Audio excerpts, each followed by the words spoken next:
Redes sociais, cursos online, fique milionário e lote a sua agenda. Escale o seu serviço como personal trainer. Já ouviu essa conversa antes? A gente está falando da economia digital. E o profissional de educação física? Fica onde? Vai curtir? Vai compartilhar? Você vai ver agora no podcast Educação Física SA. Sobe o som! Educação Física SA, um podcast sobre trabalho, carreira e negócios, com André Schettino e Kleber Dias. Fala, turma! Sejam bem-vindos e bem-vindas, estudantes e profissionais de educação física. Esse é mais um episódio do Educação Física SA. Eu sou André Schettino. E eu sou Kleber Dias e estamos aqui para falar sobre a relação entre educação física e economia digital. Tema quente, hein, André? Cara, tema muito quente. A gente deu um gostinho ali na introdução do podcast, mas tem tanta coisa para falar. A gente está simplesmente afogado em um mar de cursos online, em um mar de redes sociais, de profissionais buscando se destacar num espaço que hoje não é mais diferencial para ninguém. Vai chegar o momento, a gente pode discutir isso aqui, que não estar presente nas redes sociais ou não fazer parte desse mercado de economia digital pode deixar o profissional de educação física afastado de muitas oportunidades e até mesmo da possibilidade de exercer a sua profissão. O que você acha disso, meu camarada? Assunto polêmico realmente.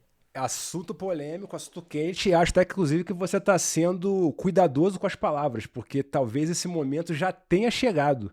Eu diria para quem está nos ouvindo, os nossos ouvintes, que se você é um estudante, se você é um profissional de educação física e não tem uma estratégia para construir uma presença digital, você está atrasado. Você devia ter feito isso há 5 anos atrás.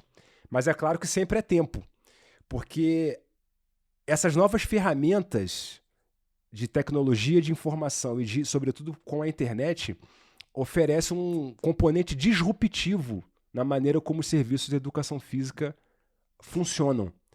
Porque, tradicionalmente, a reflexão econômica sobre qualquer processo produtivo atribuía apenas ao setor manufatureiro ou industrial a possibilidade de ganhos de escala. A incorporação de novas tecnologias permitia uma aquisição de novas escalas, a produção de mais produtos no mesma quantidade de tempo de trabalho, apenas no setor industrial e manufatureiro. Só que, dos anos 2000 em diante, a gente tem visto isso acontecer pela primeira vez também no setor de serviços, que era um setor tradicionalmente tido como imune a um processo de ganho de escala por conta de aquisição de novas tecnologias. Então, isso tem consequências profundas para a maneira como a educação física se organiza. Porque antigamente as pessoas supunham que o setor de serviços eles estavam sempre territorializados. Então, de modo que uma pessoa não podia, por exemplo, uma pessoa que frequente um hospital, ela não pode simplesmente pegar um paciente que está internado em Belo Horizonte para um atendimento médico na Tailândia. Porque o médico está num lugar, o paciente está no outro. Só que as tecnologias de informação em vários setores de serviços e até em alguns casos também no atendimento médico já começam a fazer isso. Já existem casos de episódios de cirurgias feitas à distância com o médico nos Estados Unidos e o paciente no Japão. Né? Então, no caso específico da educação física, antigamente não era possível que uma pessoa que morasse em Manaus fizesse uma aula coletiva de ginástica com um professor de São Paulo. Ela inevitavelmente tinha que procurar um professor em Manaus. Mas isso antes das tecnologias de informação e da internet. Agora, com a economia digital, isso mudou completamente. E além disso, né, o que eu acho que é o efeito talvez mais profundo, mais impactante, é a possibilidade do ganho de escala. Mais do que a perda dessa referência territorial, é o ganho de escala. Você já tem casos na educação física de pessoas, profissionais, né, professores, que ofereceram aulas coletivas de treinamento funcional para 30 mil pessoas ao mesmo tempo. Então você imagina, um único professor tem 30 mil alunos. Cara, isso é realmente impressionante, né? Eu tô começando a viver isso. Na verdade, eu vivo isso desde 2019, o que eu considero recente, numa escala bem menor. Eu também ofereço os meus serviços de forma online, mas mesmo sendo numa escala menor, eu tenho hoje muito mais alunos do que a minha agenda, digamos, presencial poderia comportar. Se eu pegasse todos os alunos que eu tenho hoje e dedicasse 1 hora a cada um deles, na área de treinamento de ciclismo, por exemplo, que é a área que eu trabalho, não caberia no dia, em determinados dias, os meus alunos, entende? E outra coisa interessante é isso. Eu sou de Belo Horizonte e eu tenho apenas um aluno em Belo Horizonte, eu tenho alunos espalhados aí pelo Brasil e até pelo mundo. Eu tenho alunos em Portugal, alunos em Cabo Verde, alunos em Londres, né? Então, realmente, e eu sou, digamos, um profissional de educação física das antigas, então eu vivi as duas fases. Eu vivi toda a organização anterior da educação física, com as aulas presenciais, com o personal no salão da academia, né, com todo mundo acompanhando, e hoje eu estou vivendo esse alcance, né? Inclusive aqui nas redes sociais, nós somos professores, é bem provável que aqui a gente esteja alcançando, se não ainda, mas que a gente tem um potencial de alcançar um número muito maior de pessoas para a qual nós já demos aula em toda a nossa carreira, se bobear. Né? Porque se você pegar uma sala de aula que pode comportar ali no máximo 60 alunos e multiplicar ali pelos anos que a gente deu aula, a gente pode falar aqui para inúmeros e inúmeros profissionais. Um episódio de podcast pode ser assistido por um número muito maior de pessoas do que a gente já atingiu em toda a carreira. Então eu tenho uma pergunta para você. Você acha que a profissão da educação física, do jeito que a gente se acostumou a conhecer até pouco tempo atrás, você acha que ela vai morrer, que ela morreu? O que você me diz? Boa pergunta. Mas eu acho que não. Inclusive, eu ia comentar sobre o que você estava falando antes, que essa transformação toda que você vive no seu dia a dia e que a gente observa acontecer aí nas redes sociais, ela gera muita apreensão nos professores. Eu noto nas redes sociais, nos fóruns que eu participo, né, junto com outros professores de educação física, que tem muita galera olhando para isso como a internet como um inimigo. Que eu acho que é uma postura errada e inadequada. A internet ela não é um inimigo, a internet ela é um mundo de oportunidades que se abre para essa profissão. Mas, ao mesmo tempo, eu entendo essas apreensões por pelo menos 2 razões. Primeiro, porque as pessoas não sabem como é que vai ser essa nova forma de atuação. Né? Assim como as faculdades, os cursos que são oferecidos nas faculdades, eles carecem um pouco de uma apresentação organizada e sistemática sobre o mundo dos negócios e sobre a construção de uma carreira, a gestão de carreira no campo da educação física, ela carece ainda mais de uma reflexão sobre essa nova economia digital. Então, a maioria dos professores, infelizmente, está totalmente desinstrumentalizada, sem ferramentas para lidar com esse novo universo que está surgindo aí. Já surgiu, na verdade, né? Então, eu entendo essa apreensão por esse lado. E, além disso, existe também uma apreensão justificada e legítima de que esse processo todo gere uma concentração econômica. Ou seja, você tem poucos professores com muitos alunos e muitos professores sem aluno nenhum. Isso pode ser que aconteça. Mas, assim, eu tendo a achar, André, de uma maneira mais objetiva com relação a essa pergunta que você colocou aí, que, no fundo, esses modelos de atuação, eles vão conviver. Quer dizer, a oferta de serviços digital, ela não vai matar com aquele formato mais tradicional do professor no salão de musculação, do personal trainer presencial, da aula coletiva na academia presencial, dentro com aquele número ali mais limitado de pessoas. Essas coisas vão conviver da mesma forma que as tecnologias de comunicação convivem até hoje. Né? A televisão não acabou com o rádio, a internet não acabou com a televisão, o rádio não acabou com o jornal. Essas coisas todas convivem, né? Eu acho que eu acho que vai ter serviço para quem quiser determinado tipo de serviço, né? Então, se a pessoa tem preferência... Só que é muito interessante isso, né? Porque como a internet ela acaba sendo uma bolha, as redes sociais acabam sendo uma bolha, às vezes dá a impressão pra gente que todo mundo está fazendo isso. E não é todo mundo. Eu acho que ainda tem um contingente, uma quantidade muito grande de profissionais de educação física que ainda não estão presentes nas redes sociais, né? Alguns, talvez parte desses, que nem queiram estar, né? Eu estava conversando outro dia com uma fisioterapeuta, estava fazendo uma sessão de pilates, e ela estava comentando, né, com essa coisa da pandemia, muita coisa ficou online e tal, e ela falou assim, sem meias palavras, ela falou assim, olha, se mudar tudo para online, eu tô ferrada, porque eu não combino com esse tipo de atuação, sabe? Se eu depender do online para sobreviver da minha profissão, eu acho que eu vou mudar de área, porque eu não gosto, não combina comigo, eu não gosto de me expor, eu gosto de trabalhar com as pessoas e tudo mais. Então esse é um ponto.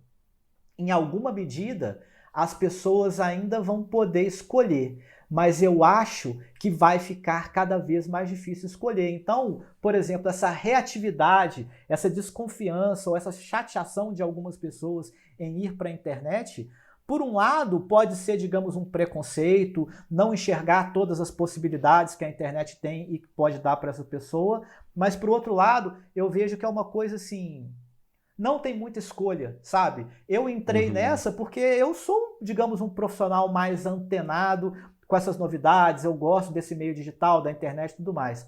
Só que eu também entrei nessa porque eu precisei, entende? Não foi uma coisa assim só porque eu quero. Né? A gente vai ter mais para frente, você falou da concentração de renda, tem um episódio aqui para nossa temporada já planejado, onde a gente vai discutir essa questão dos milionários, que a gente chama de milionários digitais aí da educação física, falando se dá para ficar rico com a educação física, mas sem querer dar spoiler, né? Falando do que a gente tem agora. Eu acho que tem um monte de pessoas que estão se vendo assim sem escolha.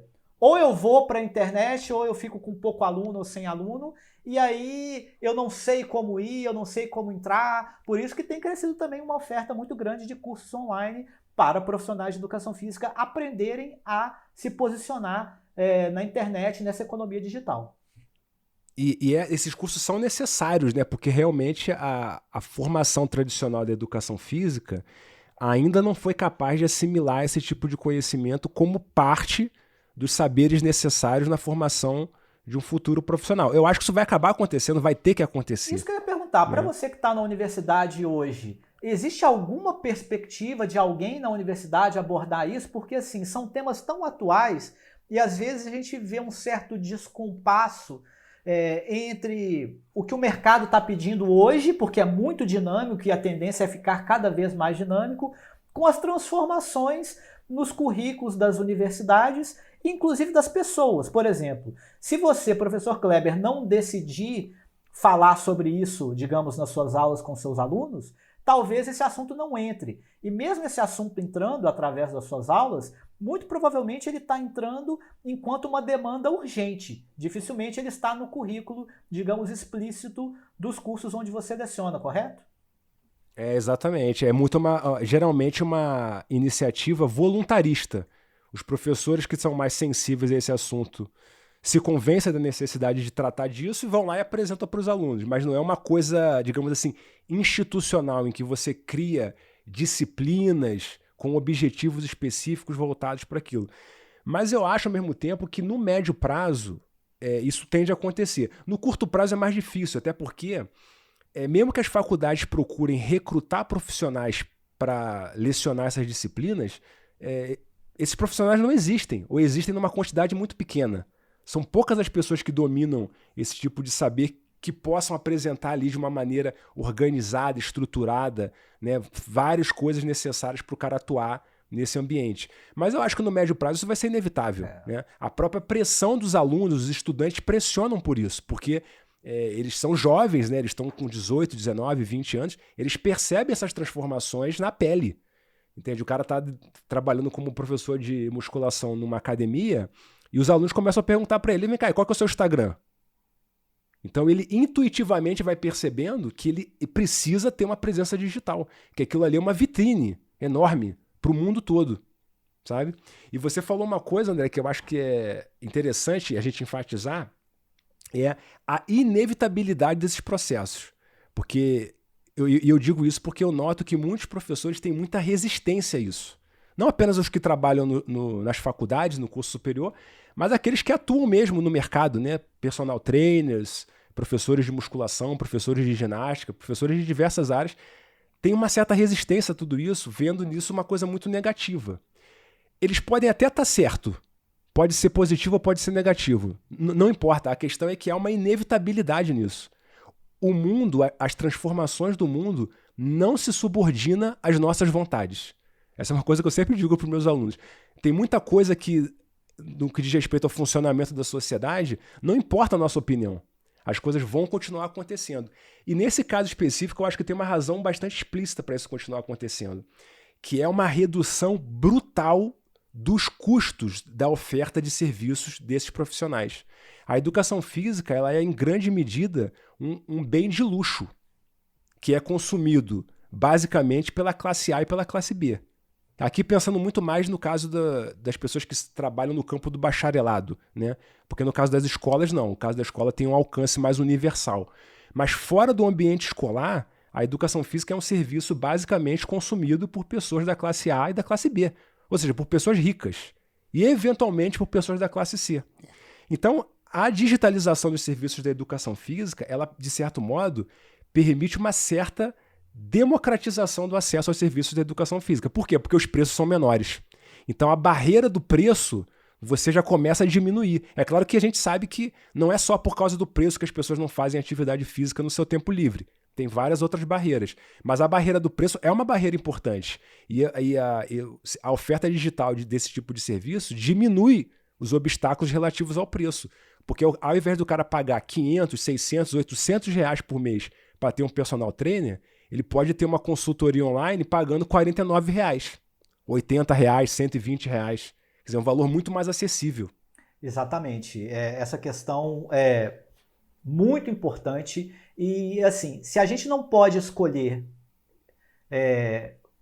se a gente não pode escolher quase nada, ou seja, tem transformações que a sociedade vai impondo para a gente, o que a gente pode escolher é como que a gente vai estar presente diante dessas transformações. Então, o conselho ou a orientação, não sei se posso dizer assim, que eu daria para os nossos colegas estudantes e profissionais de educação física, por mais que seja assim, difícil para alguns, é o famoso aceita que dói menos, né? E veja como que você pode aproveitar essa situação, porque tem várias formas de você estar presente nas redes sociais. E como é relativamente novo, muitas pessoas ainda não sabem ou não querem, né? Então, para você que ainda está em dúvida, que não sabe, que não sabe direito como se posicionar, pode ficar tranquilo, porque aqui nessa nossa temporada, que é toda dedicada a essa questão do meio digital, da economia digital, nós vamos ter episódios específicos para cada rede social, tá certo? A gente vai falar também sobre essa questão de como escolher bons cursos online. Olha, nesse universo todo de cursos, como que eu escolho um, né? É claro que vai ter jabá, né? Esses cursos, eles são necessários, mas no meio de tantos cursos, como que eu faço para escolher o que vai ser melhor para mim? Então a gente está aqui pensando também em dar um norte, dar uma força para você, estudante e profissional de educação física, que não quer ficar de fora, ou então que não pode ficar de fora, né, dessa transformação. Então, e não deve ficar de fora. E não deve, né? Eu diria. Na nossa opinião, exatamente, você não deveria ficar de fora, porque isso vai fazer, isso já faz uma parte muito importante do mercado. E assim, não se assuste também, colega profissional, se você nunca pensou nisso, de pensar que a educação física é totalmente democrática e ela é para todo mundo. Por que a gente fala que a educação física hoje ela é um bem de luxo? Né? Pensa nesse contexto atual de crise econômica global e ainda mais no Brasilzão. Né? Quem hoje pode, em meio a tantas dificuldades, pagar, por exemplo, aula particular de atividade física para os filhos ou para ele mesmo, né? Então acaba sendo um bem sim de luxo frente a todas as outras necessidades mais básicas da população. Tanto que quando a gente está em dificuldade econômica, quando a pessoa pensa em cortar alguma coisa para conseguir adequar o seu estilo de vida à renda que a pessoa tem, as primeiras coisas que as pessoas cortam são a atividade física. Você vai cortar a atividade física primeiro, a aula particular de natação do seu filho, ou você vai tirar ele da escolinha particular do seu bairro, entendeu? Ou você vai tirar de um curso de inglês, de algo que você vê que é, digamos, para a formação dele. Não que a educação física não seja, a gente é da educação física e sabe o valor que a prática esportiva tem para a vida das pessoas. Mas na hora que o calo aperta, a gente sabe o que cai primeiro, né? E por isso que a gente fala que a educação física ela acaba sendo, sim, um bem de luxo para a grande maioria das pessoas.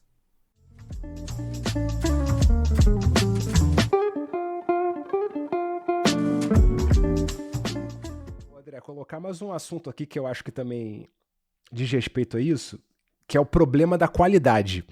Porque essa é uma objeção que eu vejo muitos professores fazerem, de que a oferta de serviços de prescrição de exercícios e de orientação de atividade física por meios digitais não tem a mesma qualidade, não podem ter a mesma qualidade que a oferta presencial, mais tradicional, né? Você que é uma pessoa que tem uma experiência, que atua nessa área de oferta digital, como é que você vê isso? Quais são as vantagens e as desvantagens de uma prescrição e de uma orientação de clientes, né, de atividades físicas ou esportes pela internet? Eu acho que o benefício é muito maior, não saberia nem quantificar quantas vezes maior do que um eventual prejuízo. E eu vou dar alguns exemplos clássicos. Dentro da área, por exemplo, das aulas coletivas, ou da ginástica, ou da musculação, né? Você tem hoje vídeos de execução que mostram a execução perfeita do movimento. Você tem o personal online que pode ver o aluno executando e fazer as correções tal qual como ele faria numa academia, com exceção, por exemplo, que ele não vai tocar na pessoa para poder movimentá-la, ou seja, esse talvez seja um prejuízo um pouco menor do que todo o benefício que isso pode causar. Qual o benefício? Poder fazer na hora que você quiser, inclusive na hora que a academia da sua cidade não está mais aberta. Nem todo mundo aqui mora em grandes cidades que tem academias 24 horas, que podem abrir nos dias e horários, né, que bem entendem.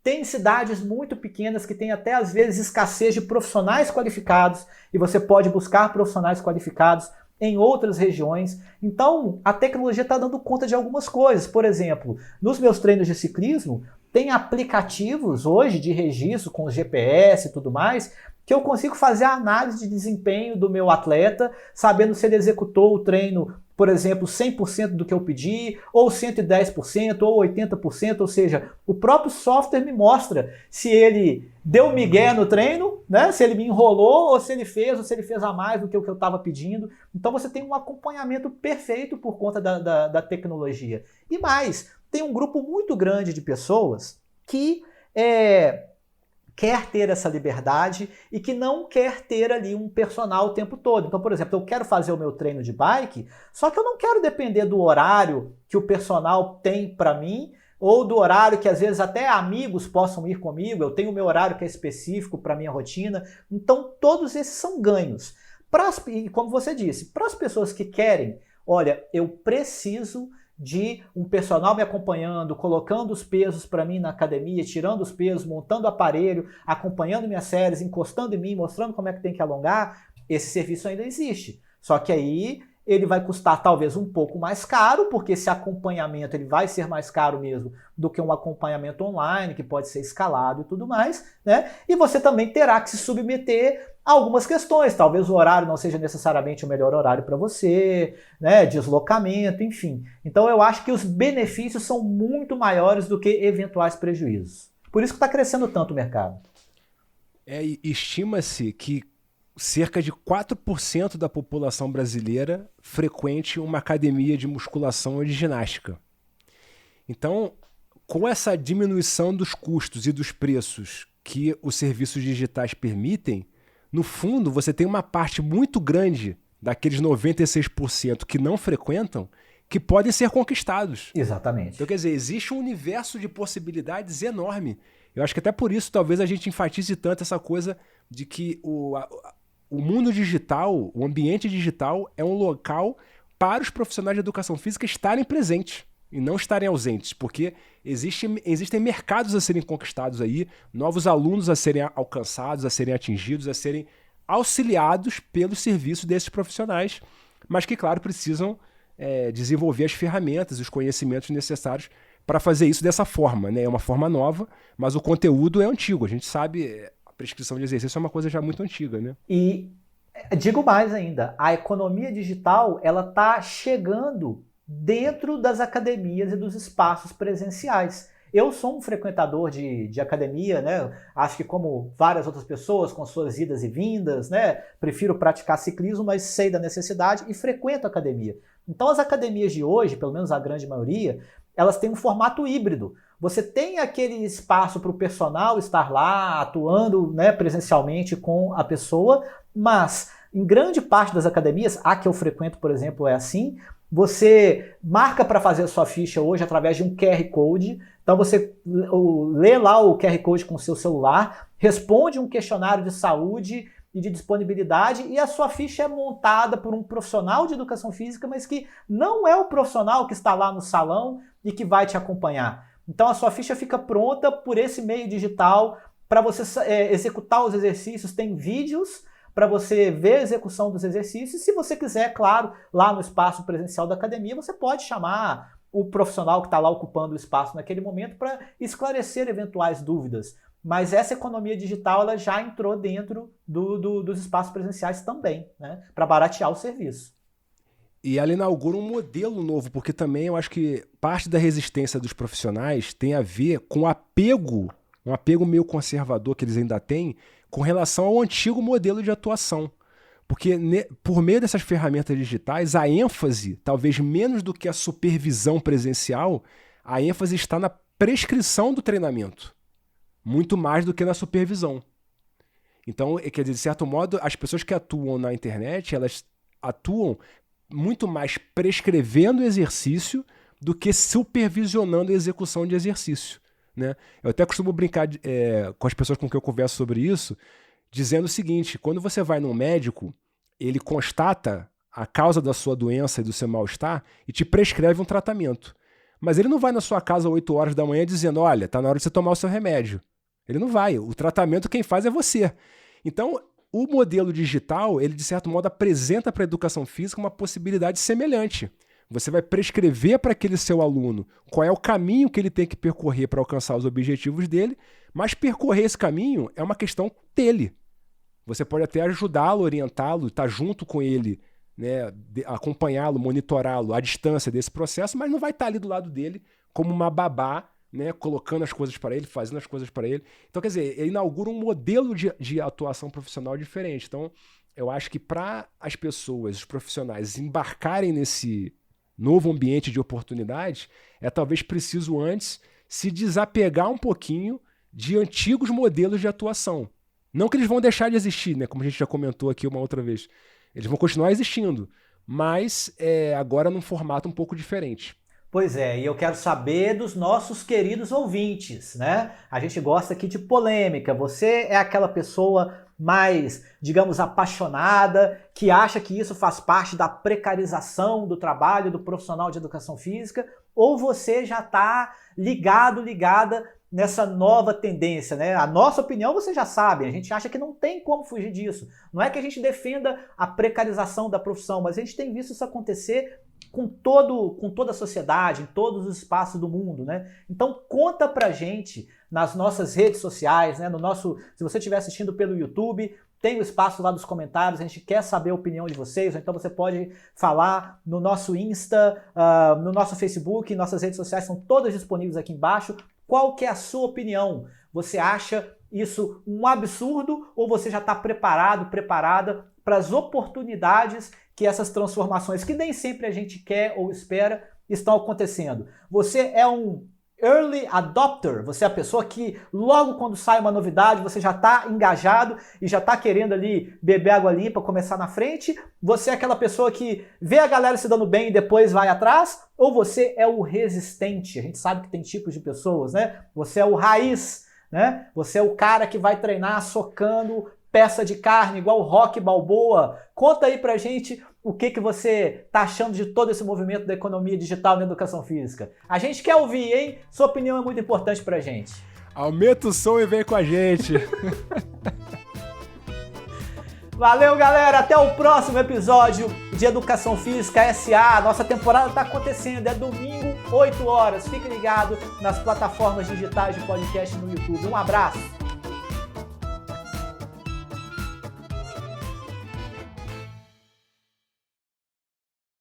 Socando peça de carne. Socando peça de carne. Você vai ficar para trás.